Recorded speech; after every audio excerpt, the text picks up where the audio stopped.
ஆண்டவராகிய இயேசு கிறிஸ்து நாமத்தினாலே உங்கள் யாவருக்கும் அன்பின் வாழ்த்துக்கள். தினமும் ஒரு தேவ வார்த்தை நிகழ்ச்சி மூலமா மறுபடியும் உங்களை சந்திக்கல ரொம்ப சந்தோஷம். நீங்களும் சந்தோஷமா இருப்பீங்க நான் நம்புறேன். அருமையானவர்களே, ஒவ்வொரு நாளும் ஆண்டவருடைய வார்த்தையை உங்களோடு பகிர்ந்து கொள்ள ஆண்டவர் வைத்திருக்கிற நல்ல கிருபைக்காக நன்றி. இன்றைக்கு ஆண்டவர் வார்த்தையை நம்ம பகிர்ந்து கொள்ள போகிறோம். என்ன வார்த்தை என்று பார்த்தால், நீதிமொழிகள் 23வது அதிகாரம் அதனுடைய 18வது வசனத்துல, நிச்சயமாகவே முடிவு உண்டு, உன் நம்பிக்கை வீண் போகாது.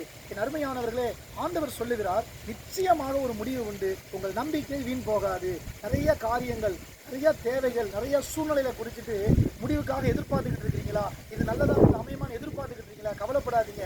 ஆண்டவர் சொல்லுகிறார், நிச்சயமாக இதுக்கு ஒரு முடிவு இருக்குது. இந்த பிரச்சனை மாறாதா, இந்த சூழ்நிலை மாறாதா அப்படின்னு நினைக்கிறீங்களா? கவலைப்படாதீங்க. அதற்கு ஒரு முடிவை ஆண்டவர் வைத்திருக்கிறார். உங்க நம்பிக்கையை மட்டும் விட்டுறாதீங்க.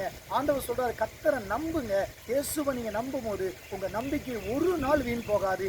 ஆண்டவர் உங்களை ஆசீர்வதிப்பார். அதனால நீங்க இந்த வசனத்தை சொல்லி ஜெபம் பண்ணுங்க. ஆண்டவரே, நான் உங்களை நம்பி இருக்கிறேன், நிச்சயமாக உங்களை நம்பி இருக்கிறேன், என் நம்பிக்கை வீண் போகாது நீங்க சொல்லி பாருங்க. கர்த்தர் உங்க வாழ்க்கையில் ஒரு பெரிய அற்புதம் செய்வார். நம்ம இப்போ இந்த வார்த்தைக்காக ஒரு கண்களை பிடிச்சு ஜெபிப்போமா?